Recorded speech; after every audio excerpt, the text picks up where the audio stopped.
Hello everyone, class 11 NCERT exercise 5.2 अब हम solve करेंगे। अब तक हम लोग पढ़ चुके हैं कि बेटा जनरल फॉर्म क्या होती है। किसी भी कॉम्प्लेक्स नंबर की जो जनरल फॉर्म होती है वो a प्लस IB होती है। पता होगा सबको। अब मुझे बताइएगा ये क्या है। अगर मैं यहाँ पर एक बार लगा देता हूं तो क्या बन गए, कॉन्जुगेट। और कॉन्जुगेट कैसे करना होता है, जब आई वाला टर्म होता है उसका जो साइन है वो चेंज करना है, तो हम इसको क्या कर देंगे, माइनस का IB कर देंगे। ठीक है बेटा, इतना भी आपको निकालना आ गया होगा। चलो बताइए ये क्या है, फिर बताइए। इसको बोलते हैं मॉडुलस। और मॉडुलस कैसे निकालते हैं, यहां से हमें a b की वैल्यू निकालनी होती है और हो जाता है बेटा आपका a square plus b square. इतना कॉमन चीज आपको पता होगा। तो देखिए यहाँ पे क्या लिखा हुआ है, मॉडुलस आपको पता है कैसे निकाला जाता है। कॉन्जुगेट आज आपसे पूछा नहीं जाएगा। 5.2 एक्सरसाइज में पोलर फॉर्म क्या होती है ये मैं आपको बताना चाहूंगा। देखिएगा पोलर फॉर्म क्या है। पोलर फॉर्म होती है z इज इक्वल टू, जब हम लोग इन a b, ये देखिएगा जब हम इस a और b को साइन कोस की फॉर्म में लिख देते हैं तो वो पोलर फॉर्म बन जाते हैं। ट्रिग्नोमेट्रिक रेशियो जब यहाँ पे आ जाते हैं, ट्रिग्नोमेट्रिक रेशियो जब यहाँ पे आते हैं या z को इस तरीके से लिखा जाए कि वहां पे साइन कोस आ जाए तो वो आपका बन जाता है पोलर फॉर्म। और पोलर फॉर्म कैसे बनती है, ये है बेटा r cos theta plus i r sin theta. Means हमने देखो क्या किया है, सेम आप देखिएगा z का z सेम है, a के स्थान पर आ गया है r cos theta, i same है, भी देख लीजिएगा, और b के स्थान पर आ गया है r sin थीटा। ठीक है बेटा, इसको बोलते हैं पोलर फॉर्म। अब हम इन क्वेश्चनों को सबको पोलर फॉर्म में बना के दिखाएंगे। एनसीईआरटी बुक में पहले दो क्वेश्चन है, वहां पे आप लोगों से बस केवल मॉडुलस और आर्गुमेंट पूछा गया है, और नंबर 3 से लेकर नंबर 8 तक आपसे पूछा गया है पोलर फॉर्म बनाने के लिए, मतलब कहा गया है। तो देखिएगा यहाँ पर क्या है, ये तो अब कंफर्म हो गया है कि ये पूरी a की वैल्यू है, ये पूरी b की वैल्यू है। अब इसमें क्या समझना है, जो r है ना बेटा, ये r क्या है ये समझना है। देखिए ये r, ये वाला r या फिर ये वाला r जो है, इनको हम लोग बेटा मॉडुलस कहते हैं। क्या कहते हैं इसको बेटा, हम इसको z वाला लिख के इसको r भी लिख सकते हैं। तो ये मॉडुलस ही है, इसमें कोई दिक्कत नहीं है। तो आप इसे लिखना मॉडुलस। ठीक है बेटा, तो ये क्या है आपका मॉडुलस है। अब जो थीटा है ना आपका, ये है बेटा आर्गुमेंट, इसको बोलते हैं आर्गुमेंट। ओके बेटा, थीटा क्या है आपका, आर्गुमेंट। ये हो गया आपका आर्गुमेंट। समझ में आ गया आप लोगों को। थीटा को बोलेंगे यहाँ पर आर्गुमेंट, और आर को कुछ तो नाम देंगे ना बेटा, कुछ तो आप नाम देना पड़ेगा। आर को रेशियो बोलते हैं या फ्रैक्शन बोलते हैं, क्या बोलते हैं, तो आर को बोलते हैं मॉडुलस। और मॉडुलस बेटा इस तरीके से निकाला जाता है, जिस प्रकार से आप इस प्रकार से इस जेड का ये जेड मॉडुलस निकाला करते थे, सेम आर की वैल्यू आपको इसी प्रकार से निकालनी है। इसको पहले आप नोट करिएगा। अभी इसमें छोटी चीजें और हैं कि हम आर्गुमेंट कैसे निकालते हैं। देखो आर्गुमेंट निकालने के लिए सबसे पहले आप लोगों को कुछ चीजें याद रखनी पड़ेंगी। एक तो हम सबसे पहले बेटा इसमें हमारे पास एक फॉर्मूला होता है आर्गुमेंट निकालने का, वे है कि हम अल्फा इज इक्वल टू लेते हैं tan inverse b upon a, और ये होता है बेटा मोड में। और मॉडुलस आपको पता है, ये वाला मॉडुलस है, आपने पढ़ा होगा 6, 7, 8 क्लास में। अगर -6 का हम मोड निकालते थे मॉडुलस, तो वो 6 हो जाया करता था, और 6 का भी 6 हो जाया करता था। ऐसा क्यों, क्योंकि मोड में जो वैल्यू माइनस की या प्लस की होती है वो बाहर आने पर हमेशा प्लस की हो जाती है। तो यहाँ पे जब आप tan इनवर्स लिखेंगे, ये tan इनवर्स क्या है, मैं आपको सवाल करते हुए समझा दूंगा, फिलहाल आप समझिएगा। इसको बोलते हैं tan inverse. tan inverse b upon a जो है, b और a क्या होते हैं, आपने पढ़ा था ना बेटा, z is equal to a plus IB। जी हाँ, ये जो a और b होते हैं, इनको आपको यहाँ लिखना होता है रेशियो में b अपॉन a, और उसका मोड निकालना होता है, मॉडुलस जिसको बोलते हैं। प्लस में ही आएगा वैल्यू, ठीक है बेटा, माइनस में नहीं होगा। अगर ये माइनस वैल्यू देता है तो आप उसको बाहर जब निकालेंगे तो उसे प्लस की कर देंगे। चलिए इतना समझ में आप लोगों को। अब इसके लिए आपको जो है दो चीजें समझनी पड़ेगी। एक तो आपको ये टेबल लर्न करना होगा, इससे आपको आसानी पड़ जाएगी इनको लर्न करने में। यहां पर आप लिखिए पहले क्वाड्रेंट। क्वाड्रेंट आपको पता होगा कब बनते हैं, यहाँ पर साइन उनके कौन कौन से साइन होते हैं, और यहाँ पर हो जाएगा थीटा की, थीटा की वैल्यू कैसे निकालते हैं। देखिए प्लीज पहले आप मुझे बताइएगा, क्या आपको इसके बारे में पता है ये क्या होता है। जी ये कार्टेशियन प्लेन भी होता है, इसके हम अलग अलग प्रकार से नाम है, यहाँ पे अर्गेन नाम है इसका। ठीक है बेटा, अब आप देखिएगा ये जो आपका प्लेन दिया हुआ है, इसमें ये होता है फर्स्ट क्वाड्रेंट, राइट, ये होता है इसका सेकंड क्वाड्रेंट, ये होता है इसका थर्ड क्वाड्रेंट, ये होता है इसका फोर्थ क्वाड्रेंट। ठीक है, ये हमने चैप्टर 3 जब आपको पढ़ाया था तब भी हम लोगों ने इस तरीके से पढ़ा था, add sugar to coffee after school to college, ये हम लोग पढ़ चुके हैं। अब हमें देखना क्या है कि अगर फर्स्ट क्वाड्रेंट होता है तो हमारे पास साइन कौन कौन से होते हैं, सेकंड क्वाड्रेंट में साइन कौन कौन से होते हैं, थर्ड में कौन से होते हैं और फोर्थ क्वाड्रेंट में किस टाइप के साइन हमारे पास होते हैं। देखिए पहले में क्या होता है, हमेशा प्लस प्लस होता है, ये तो आपने 9th क्लास में पढ़ा होगा।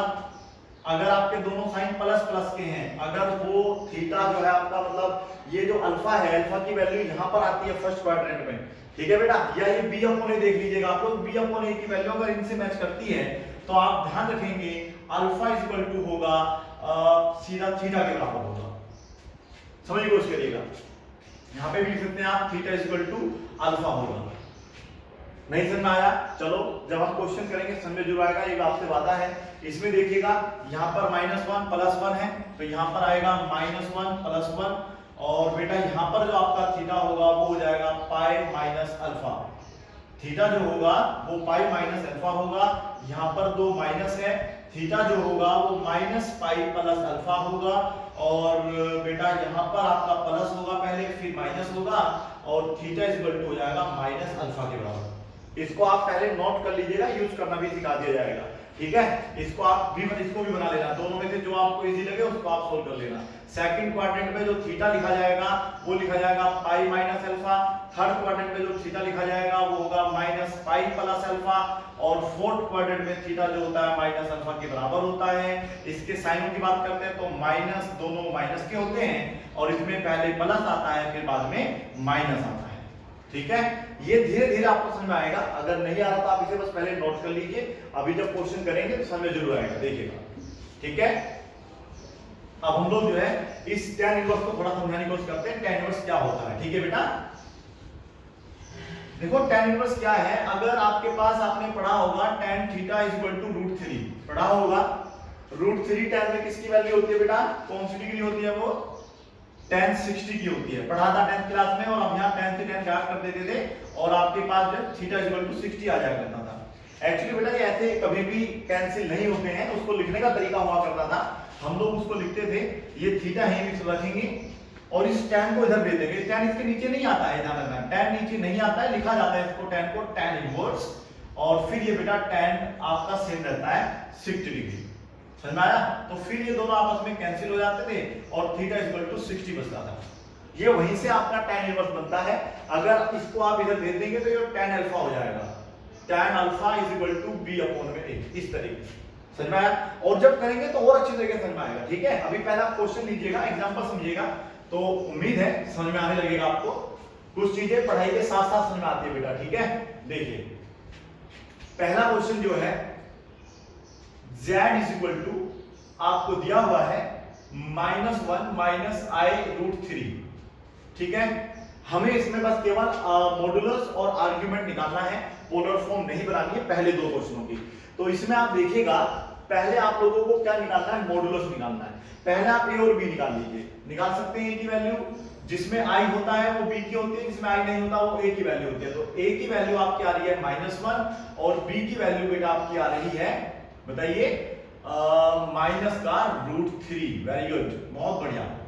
चलिए अब मुझे बताइए आप लोग, अब हमें z बार निकालना है ना, तो क्या नाम है, z मॉडुलस निकालना है। तो ये हो गया मॉडुलस। मॉडुलस निकालने का फॉर्मूला क्या था, याद है आप लोगों को, पिछली वीडियो में पढ़ा था, अभी बताया था, a² + b², ठीक है बेटा। a का स्क्वायर कर दीजिएगा, -1 का स्क्वायर कितना होता है, 1 ही होता है। चलो लिख लेते हैं, एक सवाल में कोई दिक्कत नहीं हो रही, -1 का स्क्वायर प्लस -√3 का स्क्वायर, ये आपको पता होगा स्क्वायर हमेशा प्लस के होते हैं। तो बेटा जब आप इसको सोल्व करेंगे तो ये 1 आ जाएगा, इसको सोल्व करेंगे तो ये स्क्वायर कट के आपका 3 हो जाएगा, मींस -√3 माइनस तो प्लस हो जाएंगे, और √3 की मल्टीप्लाई √3 में अगर आप करते हैं तो वो 3 हो जाती है। तो कुल कितना हो गया बेटा आपका, ये 4 हो गया, कुल वैल्यू कितनी आ गई, 2। समझ में आया। इस तरीके से आपको सोल्व करना है। तो z की वैल्यू आप इस तरीके से निकाल सकते हैं। आप इसको डायरेक्ट भी कर सकते थे, 1 का स्क्वायर 1 होता है, इसका स्क्वायर 3 होता है, डायरेक्ट आपका 2 आ जाता है, ठीक है, बात वही पड़ी। अब हमें क्या करना है, इसको बस z ना बोल के हमें इसे क्या बोलना है बेटा, r बोलना है। क्या बोलना है, बस काम खत्म। r भी मॉडुलस ही है, आप लोग बस z मॉडुलस ना लिख के उसको r लिख रहे हो, इनफ। ठीक है, चलिए अब हमें जो है आर्ग्यूमेंट निकालना है। आर्ग्यूमेंट क्या होता है? थीटा होता है। अब थीटा के लिए हमें चाहिए पहले अल्फा। कैसे बेटा? अल्फा के लिए हमें फॉर्मूला दिया होता है alpha is equal to tan inverse, आप इसको लिखेंगे मोड लगा के b अपॉन में a। Alpha is equal to tan inverse b की वैल्यू देखिए कितनी है बेटा? माइनस, जो भी यहां पे वैल्यू आप लिखेंगे सेम लिखेंगे, -√3 अपॉन में ये है -1। ठीक है बेटा, माइनस से माइनस क्या हो जाएगा? कैंसिल। सोल्व कर रहे हैं इसको। Alpha is equal to tan inverse, क्या बचेगा आपके पास? केवल √3 बचेगा ना बेटा। और √3 किसकी वैल्यू होती है? अब ये चेक करना है। तो यहां पर रहेगा alpha is equal to tan inverse, ये वैल्यू होती है tan 60 की। ठीक है बेटा, tan से tan आप यहां पर कैंसिल कर सकते हैं, तो कुल मिला के आपके पास आ जाएगा, इस प्रकार से लिख लेना आप लोग tan 60, tan से tan यहां पर कैंसिल, ये आया 60 और 60 को लिख लेते हैं पाई अपॉन 3। आप 60 डिग्री को पाई बनाना आपको आता होगा, 60 इंटू पाई अपॉन में 180, और ये से 3 बार में हो जाएगा कैंसिल। तो जहां पर 60 है वहां पर हमने पाई अपॉन 3 लिख लिया। ठीक है बेटा, अब हमें ये देखना है, हमने अभी आपको क्या बताया, थीटा की वैल्यू डायरेक्ट नहीं निकलेगी, या तो आप लिखेंगे अल्फा डायरेक्ट, या फिर लिखेंगे अल्फा पाई माइनस अल्फा, और या माइनस पाई प्लस अल्फा, और या फिर माइनस अल्फा। इन चार में से कोई एक वैल्यू चुनना है। अब पता कैसे लगेगी कि अपने पास से रैंडमली आप कुछ भी सिलेक्ट कर लेंगे, ऐसा नहीं होता है। आपको ये ए और बी की वैल्यू देखनी होती है। ठीक है बेटा, यहां पे आपको लिखना पड़ेगा सिंस -1 -3, देखो ये माइनस बेटा, दोनों माइनस है। अब जब दोनों चीज माइनस की होती है तो देखियो यहां पर जो साइन होता है बेटा प्लस प्लस, यहां पर होता है पहले माइनस फिर प्लस, यहां पे होता है दोनों माइनस, तो दोनों माइनस थर्ड क्वाड्रेंट में होते हैं। तो आप लिखेंगे -1 -3 लाइज इन थर्ड क्वाड्रेंट, कि तीसरे क्वाड्रेंट में लाई करते हैं। तो यहां पर आप देखिएगा ये पहले के लिए था, ये नंबर 2 के, ये नंबर 3 के, नंबर 4 के।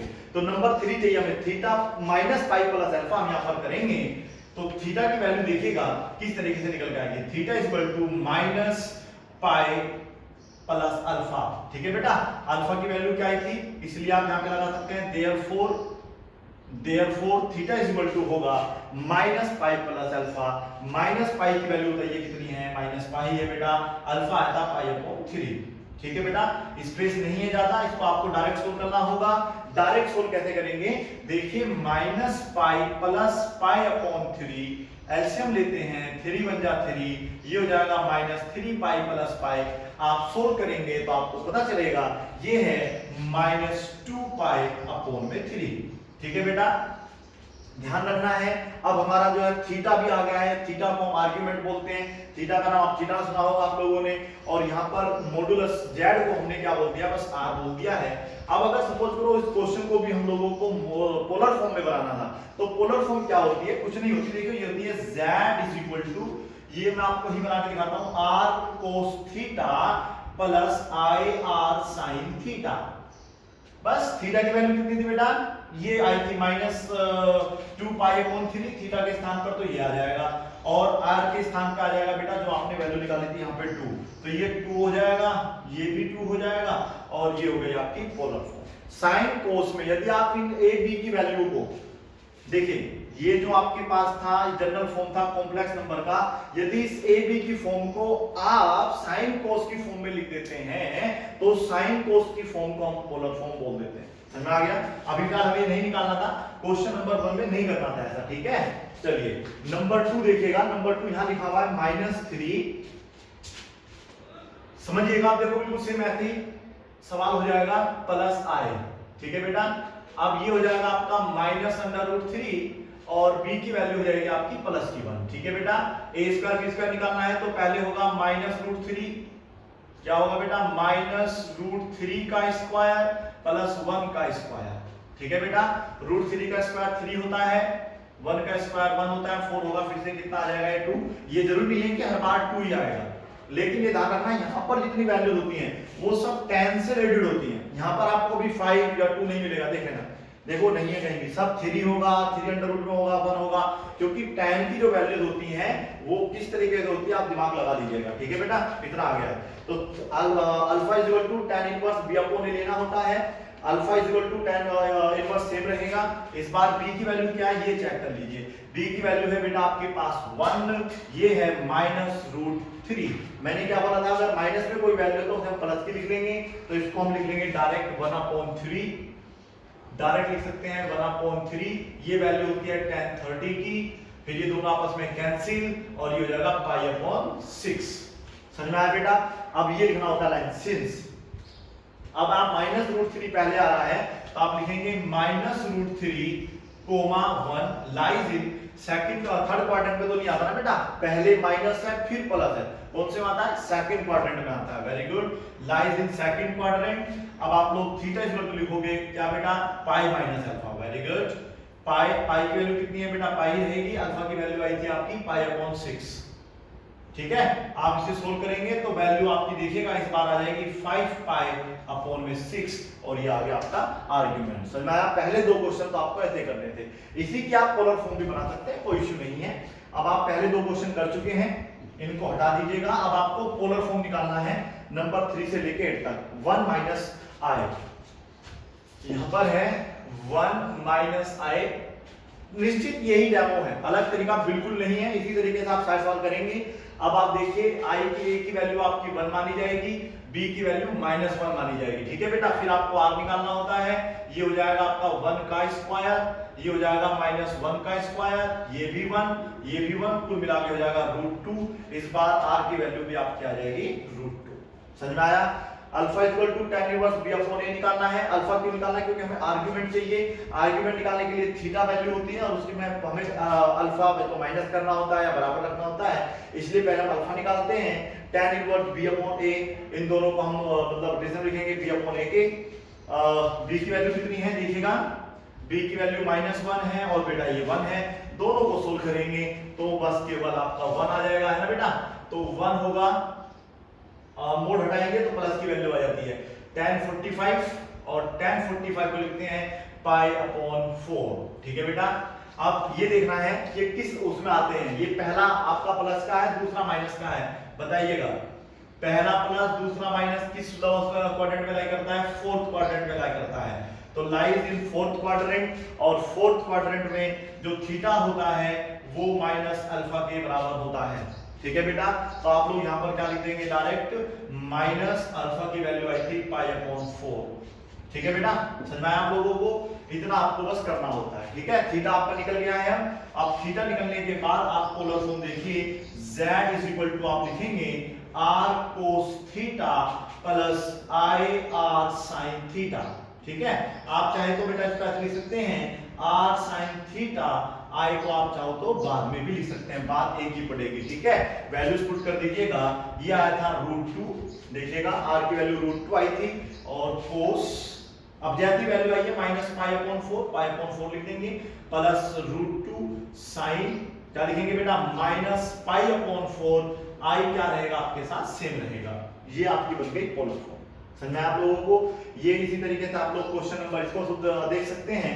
अब 4 आप खुद कर लेना, 5th मैं कर देता हूं, ठीक है बेटा। क्वेश्चन नंबर 5 देखिएगा, इस बार आप -1 - i अगर होता तो फिर बेटा ये भी माइनस हो जाता, भाई दोनों माइनस के हो जाते। अब आप लोग a स्क्वायर b स्क्वायर करेंगे, -1 का स्क्वायर 1 ही होता है, तो ये √2 ही रहेगा। फिर आप इसको सोल्व करेंगे, सोल्व करने के बाद इसको आंसर लेके आएंगे, फिर से 1 आएगा क्योंकि माइनस माइनस कैंसिल हो जाएगा, और tan इनवर्स tan 45 ये बिल्कुल सेम रहेगा, बट ये भी इस बार माइनस हो गया, देखो दोनों माइनस है ना बेटा। a b की वैल्यू चेक करनी होती है कौन से क्वाड्रेंट में लाई करती है, तो ये लाई कर रही है कौन से क्वाड्रेंट में बेटा, थर्ड क्वाड्रेंट में, तीनों माइनस है ना।